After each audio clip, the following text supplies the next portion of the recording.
we have f of x equals 2, absolute value of x minus 4 minus 2. Like I said, I used to make my academic kids make me a table. You do not have to make a table of values. So what I do want from you, though, is the transformations, domain, range, and vertex. So your vertex is at positive 4, negative 2. That tells me that my graph goes right 4 and down 2.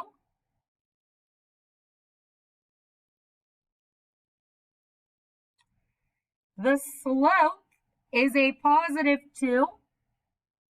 So that tells me that my graph is stretched by 2. So it's going to look more narrow.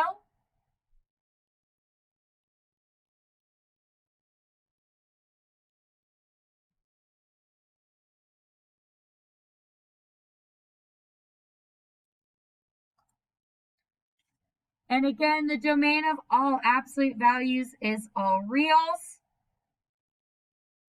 And my range is from the k value of my vertex.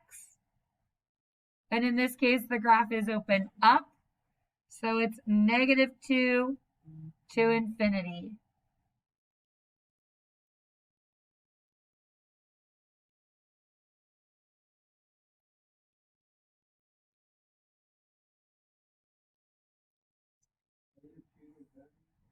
Correct. Is everybody good for graphing that and getting all those key information?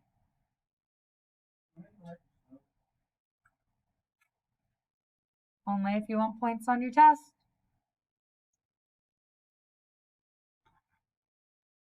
Okay, what happens to a vertex? So inside an absolute value is going to move my graph in what directions? Very good.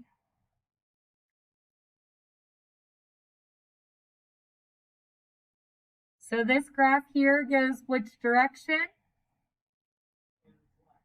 Very nice. And the absolute value of x minus 4 is going to go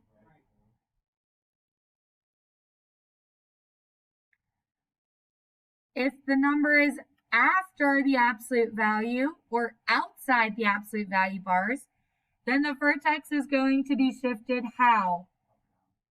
Very good. So a negative 2 is going to move my vertex. And a positive 6 is going to move my vertex.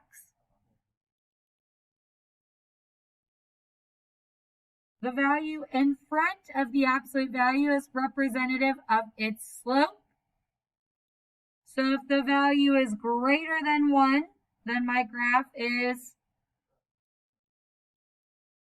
And if the value is between 0 and 1, then the graph is. And when we're talking about these values, we're talking about the absolute value. Because a negative does what to my graph? Very nice.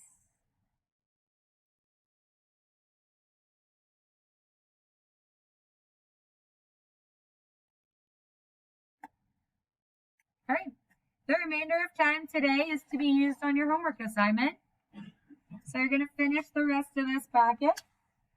If you would like, you may work with somebody else in this room. If you want to work alone, you